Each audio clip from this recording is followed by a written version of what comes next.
Смотрите, какое грязное море.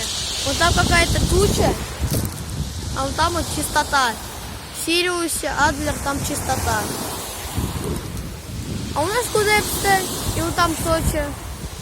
Грязное море. А сегодня у нас 23 июля. И посередине там чисто. Сейчас дождь ливанет.